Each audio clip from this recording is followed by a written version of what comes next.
ज्योतिष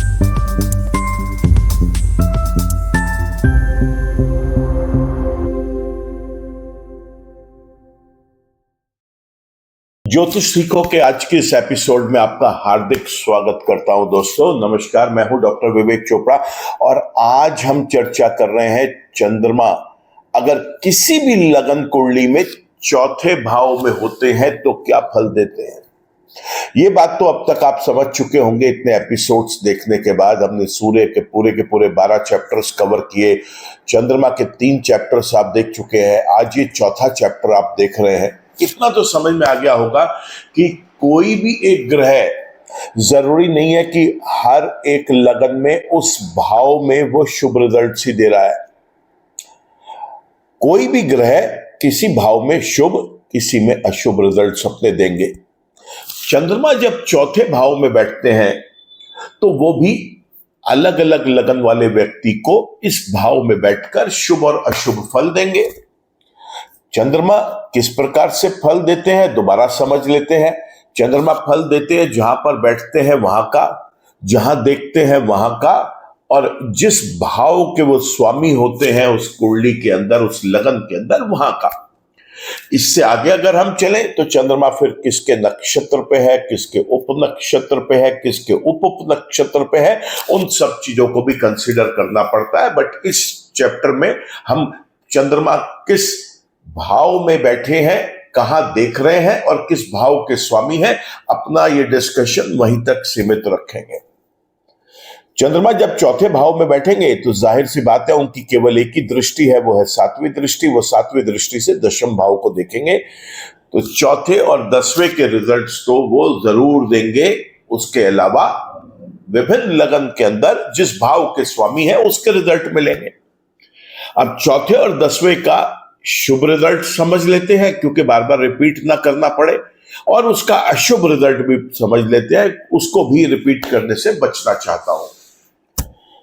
चौथे भाव में बैठेंगे अगर शुभ है यहां पर तो फिर ये जीवन में सुख को बढ़ा देंगे, जीवन आनंदमय हो जाएगा, मां के साथ संबंध बहुत अच्छे रहेंगे, चल अचल संपत्ति का वारिस होगा ये व्यक्ति, समाज के प्रतिष्ठित लोगों के साथ इसका बहुत अच्छा तालमेल होगा। यहां बैठकर दशम भाव को देखेंगे और अगर ये शुभ है तो दशम भाव के भी शुभ रिजल्ट्स देंगे। ऐसे में चाहे ये व्यक्ति नौकरी करे या कोई व्यापार करे, इसका कारोबार, इसकी जो वर्क एरिया है वो बहुत स्ट्रांग रहेगा। सरकारी अर्ध सरकारी विभाग से इसको हमेशा बेनिफिट मिलते रहेंगे। हो सकता है कि इसकी स्वयं की किसी सरकारी पद पर नियुक्ति हो जाए। अगर कभी कोई केस कोर्ट तक पहुंचता है तो चंद्रमा अपनी महादशा, अंतरदशा, प्रत्यंतर दशा, सूक्ष्म दशाओं में या गोचर में जब वो शुभ अवस्थाओं में आते हैं तो इस व्यक्ति के हक में अदालत का फैसला भी आता हुआ दिखाई देता है। तो चंद्रमा अगर शुभ है तो ये रिजल्ट्स मिले, और अगर अशुभ है तो ठीक इसके विपरीत उसके रिजल्ट्स, उसके परिणाम होंगे। ऐसे में चल अचल सुख जो है संपत्ति का वो नहीं मिल पाएगा। ऐसे में चल अचल संपत्ति का सुख तो मिला ही नहीं, साथ में जीवन से जो नॉर्मल सुख भाव है वो कमजोर पड़ गया। ऐसे में उस व्यक्ति को समाज के प्रतिष्ठित लोगों के साथ उठने बैठने का मौका नहीं मिला, मां के साथ तालमेल बहुत अच्छा नहीं रहा, मां को आयु की हानि भी हो सकती है, अन्यथा मां के साथ बचपन से और बड़े होने तक अनबन, डिफरेंस ऑफ ओपिनियन का शिकार हो सकता है ये व्यक्ति। यहां पर जब एक बच्चा थोड़ा बड़ा होना शुरू होता है और पढ़ाई लिखाई के लिए स्कूल में जाता है तो वो जो इसकी फाउंडेशन है वो बहुत कमजोर रह जाती है। ऐसे व्यक्ति का रोजगार, चाहे वो व्यापार हो और चाहे वो नौकरी हो, वो भी बहुत स्थिर नहीं रहते। सरकारी अर्ध सरकारी विभाग भी किसी न किसी रूप में परेशान करते रहते हैं। व्यक्ति अगर किसी सरकारी पद के लिए अपनी इच्छा जताता है तो या तो वो चीज इसके लाइफ में, इसके भाग्य में होती ही नहीं, और अगर हो जाती है तो उसको वहां पर ठहरना ही बहुत मुश्किल हो जाता है। तो ये थे चंद्रमा के इस भाव में बैठकर अशुभ परिणाम। अब हम चर्चा करेंगे मेष लगन से मीन लगन तक कहाँ शुभ और कहाँ अशुभ। शुभ है तो जो अभी आपको शुभ चीजें बताई चंद्रमा के इस भाव में बैठने पर व्यक्ति को हासिल होती हैं, वो आप उनको कंसिडर करें। अशुभ है तो उनको कंसिडर करें, और साथ में जिस भाव के वो स्वामी है तो शुभ और अशुभ होने पर वो उसके भी अच्छे और बुरे फल देंगे। मेष लगन में चंद्रमा चौथे भाव के स्वामी, चौथे भाव का स्वामी यहां पर जब अपने ही भाव में बैठा होता है तो बहुत शुभ रिजल्ट्स देता है। तो चंद्रमा यहां पर शुभ रिजल्ट देंगे। चौथे भाव के और शुभ रिजल्ट्स मिलेंगे क्योंकि उस भाव के वो स्वयं स्वामी है। अभी बता चुका हूं, सब इतना जरूर कहना चाहूंगा, चौथा भाव और स्ट्रांग होगा तो ऐसे व्यक्ति को चल अचल संपत्तियां और ज्यादा मिलेंगी।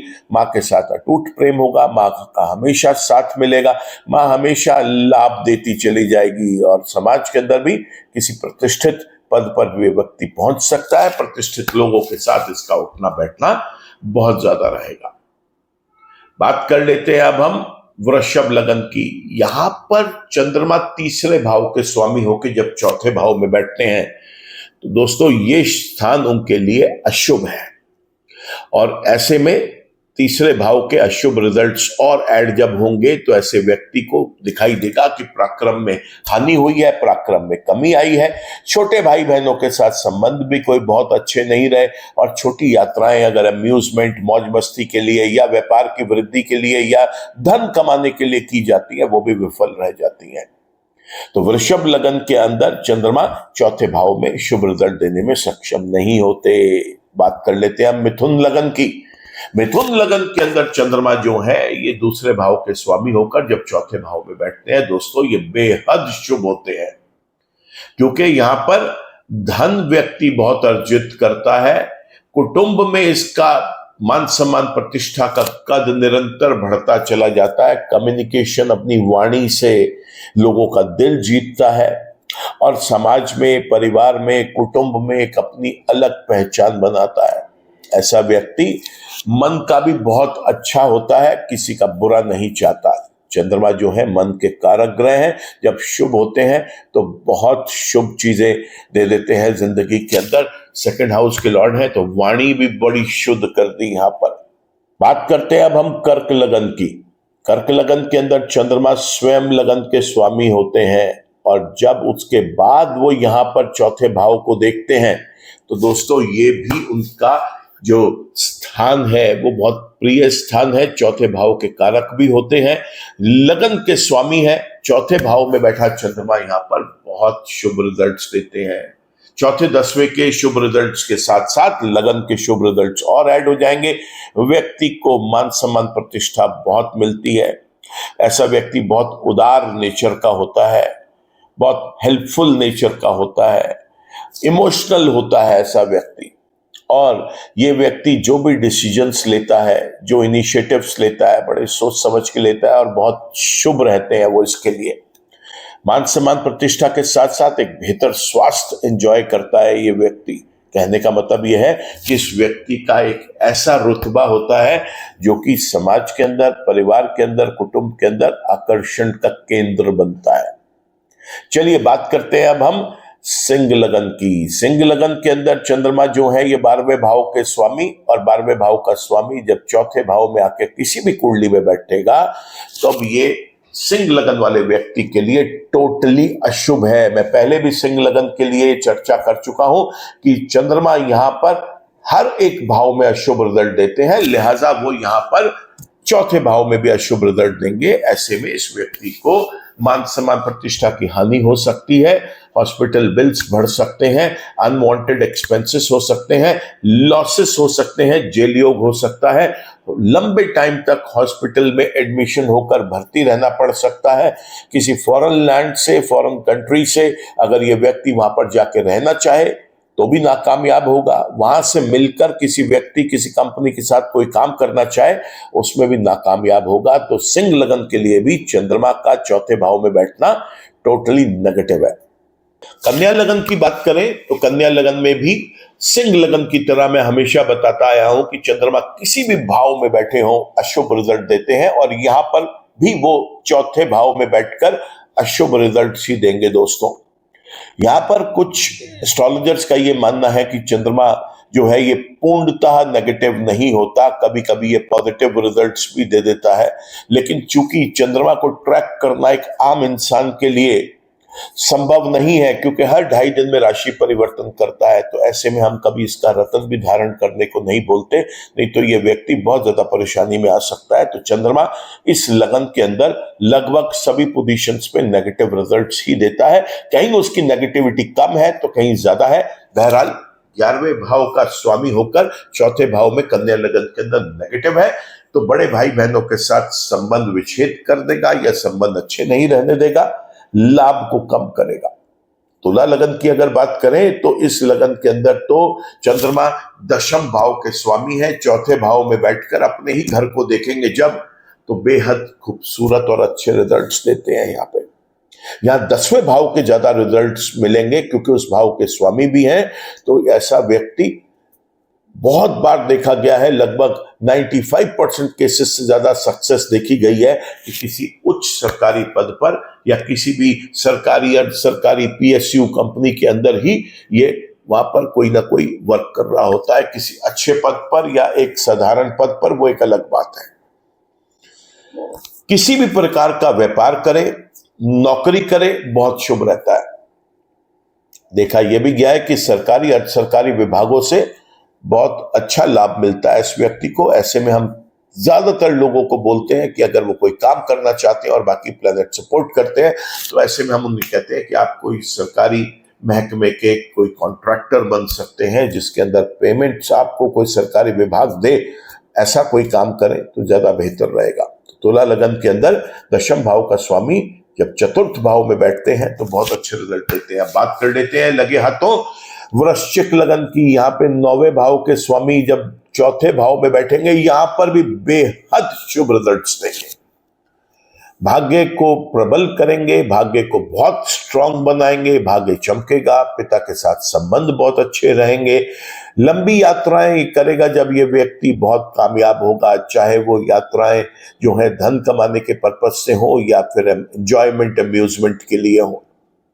ऐसा व्यक्ति कभी भी कोई हाईएस्ट क्वालिफिकेशंस अचीव करना चाहता है, इसकी इच्छा है कि इतना पढ़े कि जो इस संसार में हाईएस्ट क्वालिफिकेशंस है वो ये अपनी फील्ड में ले सके, वो भी करना इसके लिए उचित रहेगा, उसमें बहुत कामयाब होगा, भाग्य साथ देगा। धर्म में इसकी जो रुचि रहती है उसकी वजह से ये समाज के अंदर भी अपनी एक अच्छी पहचान बनाता है। पिता के साथ स्नेह रहता है, माँ के घर में बैठा है तो माँ और पिता दोनों का प्यार मिलेगा, दोनों का लाडला होगा ये व्यक्ति, और उनको हमेशा ये देखेगा कि ये वो इसके लिए आगे बढ़कर मदद करने के लिए, वैसे तो माँ बाप हर अपनी संतान के लिए करते हैं, लेकिन यहाँ पर कुछ विशेष प्यार ये देखेगा कि उनका उमड़ रहा है इसके प्रति। बात कर लेते हैं अब हम धनु लगन की। धनु लगन के अंदर चंद्रमा 8वें भाव के स्वामी है, और मैं पहले बता चुका हूं कि चंद्रमा 8वें भाव के जब स्वामी होते हैं तो ये फिर कुंडली में किसी भी भाव में शुभ रिजल्ट नहीं देते, तो यहां पर भी अपने शुभ रिजल्ट्स नहीं देंगे दोस्तों। 8वें घर का और जब नेगेटिव ऐड होगा तो परेशान कर सकता है, क्योंकि क्रॉनिक इलनेस यानी लंबी चलने वाली बीमारी से परेशान कर सकते हैं इस व्यक्ति को, दुर्घटनाओं का कारण बन सकते हैं। अगर ये व्यक्ति किसी भी प्रकार से क्रिएटिविटी, इनोवेशन, रिसर्च या डिजाइनिंग से संबंधित कोई भी काम कर रहा है तो ये अपनी जीविका नहीं चला पाएगा, बहुत संघर्ष करना पड़ेगा। किसी और फील्ड में जाएगा तो शायद कामयाब हो जाए, बट 8वें घर से संबंधित किसी भी कारोबार में ये व्यक्ति विफल ही रहेगा। बात कर लेते हैं अब हम मकर लगन की। मकर लगन के अंदर चंद्रमा 7वें भाव के स्वामी होकर जब ये पहुंचते हैं चौथे भाव में, यहां पर दोस्तों 3 केंद्र कंट्रोल कर गए। कैसे कंट्रोल कर गए 3 केंद्र? क्योंकि चौथे में बैठकर 10वें को देख रहे हैं और फिर वहां पर 7वें में मालिक है वहां के। यहां पर बहुत खूबसूरत रिजल्ट्स देते हैं चंद्रमा। चंद्रमा के इतने अच्छे रिजल्ट्स मिलते हैं यहाँ पर कि इस व्यक्ति का जो वैवाहिक जीवन है वो बहुत अच्छा रहता है, बहुत खुशनुमा रहता है। पार्टनर्स के साथ भी इसकी बड़ी बनती है, और पार्टनर्स के साथ मिलकर ये जो कारोबार करता है उसमें जितना सोच के चलता है उससे कहीं ज्यादा आमदनी ये कर पाता है। साथ ही साथ आप एक चीज और देखेंगे कि इसको दैनिक रोजगार से संबंधित कभी कोई परेशानी लाइफ में नहीं रहती। इसका दैनिक रोजगार बहुत स्टेबल रहता है दोस्तों।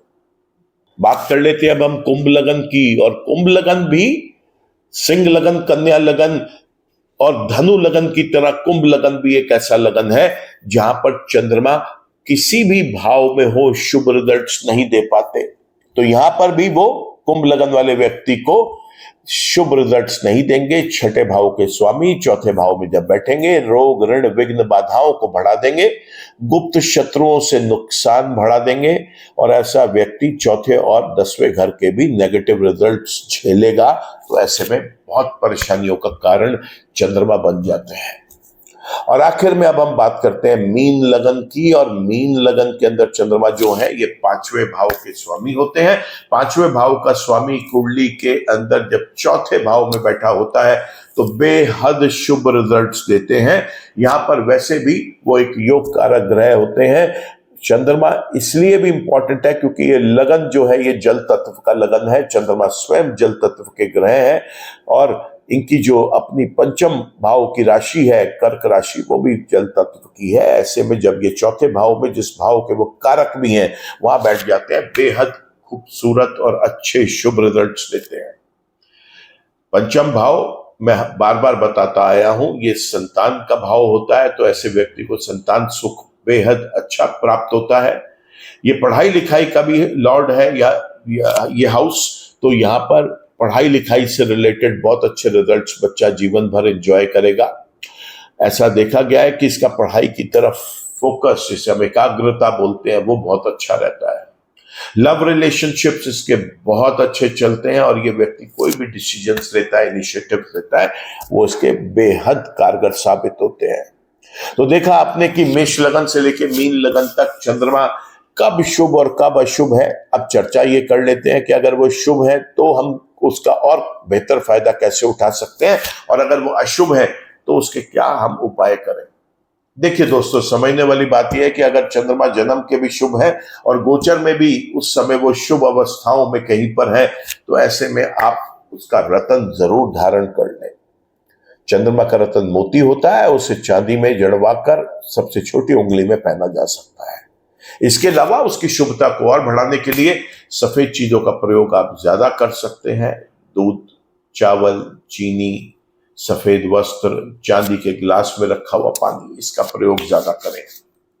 वहीं अगर चंद्रमा नेगेटिव है तो इसके उपाय करने बहुत जरूरी हो जाते हैं दोस्तों। और इसके सबसे अच्छे उपायों में से जो उपाय है वो है चंद्रमा का मंत्र जप करना, शिव की पूजा आराधना करना, ओम नमः शिवाय के साथ साथ महामृत्युंजय के जप करना बहुत शुभ साबित होता है। यहां पर चंद्रमा से संबंधित वस्तुएं जैसे चावल, चीनी, दूध, सफेद कपड़ा, चांदी का टुकड़ा, कोई भी तरल पदार्थ जिसे हम लिक्विड आइटम बोलते हैं, जूस हो गया, ये आपने गरीब बूढ़ी औरत को शाम के समय जरूर दान करना है।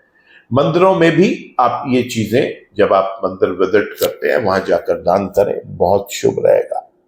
तो चंद्रमा के कुछ सरल उपाय करके जिन लोगों के लिए ये जन्म के या गोचर में जब अशुभ होते हैं तो उपाय करके इसका बेहद फायदा उठाया जा सकता है। दोस्तों, आज के वीडियो में केवल इतना ही। अगले एपिसोड के साथ बहुत जल्दी आपके पास फिर हाजिर होंगे। वीडियो अगर पसंद आया हो तो इसे आप लाइक करें, कमेंट करें, शेयर करें। आपने चैनल सब्सक्राइब कर लिया है तो थैंक यू। अगर चैनल अभी तक सब्सक्राइब नहीं कर पाए तो चैनल सब्सक्राइब कर लें। बेल आइकन को भी जरूर क्लिक करें ताकि कोई भी नया वीडियो अपलोड होता है चैनल पर उसका एक अपडेट आप तक पहुंच सके। ईश्वर आप सबका भला करे दोस्तों। नमस्कार।